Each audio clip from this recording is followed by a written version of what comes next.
गेल्या काही दिवसापासून मराठा आंदोलक मनोज जरांगे पाटील हे जवळ-जवळ 1 वर्षापासून उपोषण करत आहे. पण अद्यापही मराठा समाजाला आरक्षणावर तोडगा निघालेला नाही. त्यामुळंच जे मनोज जरांगे पाटील आहेत, हे पुन्हा एकदा त्यांनी ते आक्रमक झाले आहे आणि त्यांनी म्हटलं आहे, की देवेंद्र फडणवीस यांनी 25 जानेवारीपर्यंत मराठा समाजाला आरक्षण द्यावं. नाहीतर 25 जानेवारीच्या पुढं महाराष्ट्र बंद पाडू. असं देखील त्यांनी आव्हान दिलं आहे. त्यांनी त्याचबरोबर देवेंद्र फडणवीस यांच्यावर टीका देखील केली आहे, की मागच्या वेळेस मुख्यमंत्री एकनाथ शिंदे होते, पण यावेळेस तुम्ही स्वतः मुख्यमंत्री आहात. तुम्हाला मराठा समाजाला न्याय द्यायचा ना, मग आता तुम्ही न्याय द्या, अशी मागणीच त्यांनी केली आहे.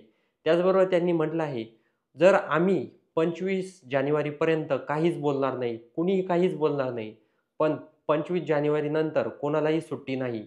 आम्ही ठिकठिकाणी गावबंदी करू, महाराष्ट्र बंद पाडू, अशी त्यांनी भूमिका घेतली आहे. त्यामुळं देवेंद्र फडणवीस यांनी मराठा समाजाला आरक्षण द्यावं, अशी मागणीच मनोज जरांगे पाटील यांनी केली आहे. त्याचबरोबर येणाऱ्या काळामध्ये आता जे मनोज जरांगे पाटील यांची मागणीला मुख्यमंत्री जे देवेंद्र फडणवीस आहे, हे प्रतिसाद देतात का, हे बघणं गरजेचं आहे.